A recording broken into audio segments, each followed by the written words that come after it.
हरे कृष्णा। सनातन धर्म में यूँ तो हर महीने का विशेष महत्व है, लेकिन माघ मास का कुछ अलग ही स्थान है। मान्यता यह है कि इस महीने में श्री कृष्ण भगवान की पूजा करने से व्यक्ति की सभी मनोकामनाओं की पूर्ति होती है। इस मास का धार्मिक ग्रंथों में भी विशेष महत्व माना गया है। धार्मिक ग्रंथों के अनुसार इस महीने में काले तिलों से पूजा करने से शनि ग्रह के कुप्रभाव से भी राहत मिलती है। इसके अलावा इस दौरान काले तिलों से पितृ तर्पण किया जाए तो पितृ दोष से भी मुक्ति मिलती है। माघ महीने में श्री कृष्ण की पूजा में लड्डू का भोग लगाना चाहिए। विद्वानों के मुताबिक कन्हैया जी को लड्डू का भोग लगाने के बाद उसे ब्राह्मणों को दान कर देना चाहिए।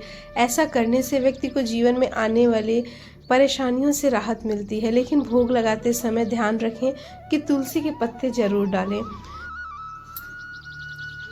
दोस्तों, आज हम माघ मास के महात्म्य के 24वें अध्याय की कथा का श्रवण करेंगे। पिशाच कहने लगा कि हे मुनि, केरल देश का ब्राह्मण किस प्रकार मुक्त हुआ, यह कृपा करके कथा मुझे विस्तार पूर्वक कहिए।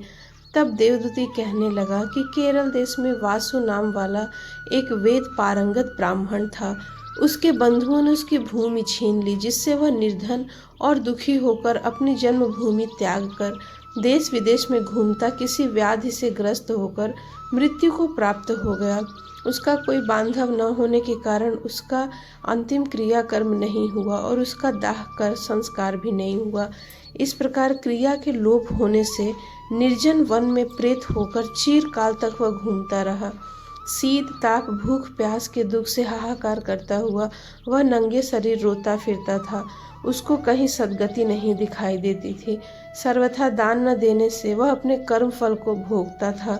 जो लोग अग्नि में आहुति नहीं देते, भगवान का पूजन नहीं करते, वे आत्मविद्या का अभ्यास नहीं करते, अच्छे तीर्थों से विमुख रहते हैं तथा जो लोग दुखी लोगों को स्वर्ण वस्त्र तांबूल रत्न फल तथा जल नहीं देते और छल कपट से जीविका प्राप्त करने वाले, दूसरों तथा स्त्रियों का धन हरने वाले, पाखंडी कुटिल चोर, बाल वृद्ध तथा आतुर और स्त्रियों पर निर्दयता करने वाले, आग लगाने वाले, विष देने वाले, झूठी गवाही देने वाले, कुमार्ग पर चलने वाले, माता पिता भाई बहन संतान तथा अपनी स्त्री का त्याग करने वाले, जो सब तीर्थों में दान लेते हैं, पालन करने वाले, स्वामी को त्यागने वाले, गौर तथा भूमि के चोर, वेदों की निंदा करने वाले, राक्षस तथा बुरी योनियों में जन्म लेते हैं।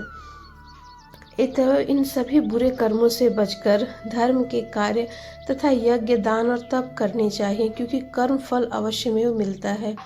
इस प्रकार प्रेत की गति देखकर पाप कर्म कदापि नहीं करना चाहिए। ब्राह्मण कहने लगा कि इस प्रकार उस केरल ब्राह्मण ने उस पर्वत पर अधिक समय व्यतीत करके एक मार्ग के पथिक को देखा, जो गगरियों में त्रिवेणी का जल लिए हुए था, आनंद पूर्वक भगवान के चरित्र का गान कर रहा था। प्रेत ने उसका मार्ग रोककर कहा कि तुम डरो मत, इस गगरी का जल मुझको पिलाओ, नहीं तो मैं तुम्हारे प्राण ले लूँगा। देवदूती कहने लगा कि दुखी दुर्बल नंगे मुरझाए हुए तुम कौन हो, पैरों से पृथ्वी को स्पर्श न करके चलते हो। लोमश जी बोले। प्रेत यह वचन सुनकर कहने लगा कि मेरे ऐसा होने का कारण सुनो। मैंने कभी ब्राह्मणों को दान नहीं दिया, अत्यंत लोभी क्रियाहीन दूसरे के अन्न से पलने वाला था। मैंने कभी किसी को भिक्षा नहीं दी, न दूसरे के दुख से दुखी हुआ। प्यासे प्राणियों को मैंने कभी जल नहीं पिलाया। मैंने कभी छाता जूता दान नहीं किया, न किसी को जल का पात्र पान या औषधि किसी को दी। न मैंने अपने घर में कभी किसी अतिथि को ठहराकर उसका सत्कार किया। अंधे वृद्ध और अनाथ दीनों को मैंने कभी अन्न से संतुष्ट नहीं किया और न ही किसी रोगी को मुक्त किया। न कभी ब्राह्मणों को दान दिया, न कभी अग्नि में हवन किया। वैशाख आदि मास में किसी को ठंडा जल भी नहीं पिलाया। न ही मैंने बड़ या पीपल का कोई वृक्ष लगाया, न किसी प्राणी को बंधन से छुड़ाया। कभी कोई व्रत करके शरीर को भी न सुखाया। इस कारण मेरा पूर्व जन्म सब बुरे कार्यों से ही व्यतीत हुआ। मेरे पूर्व जन्म के कर्मों से ही मेरी यह गति हुई है।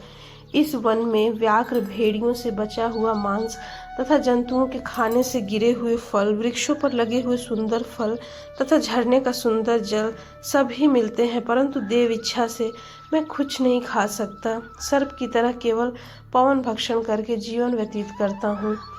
बल बुद्धि मंत्र पुरुषार्थ से लाभ हानि, सुख दुख, विवाह मृत्यु, जीवन भोग रोग तथा वियोग में केवल भाग्य ही कारण होता है।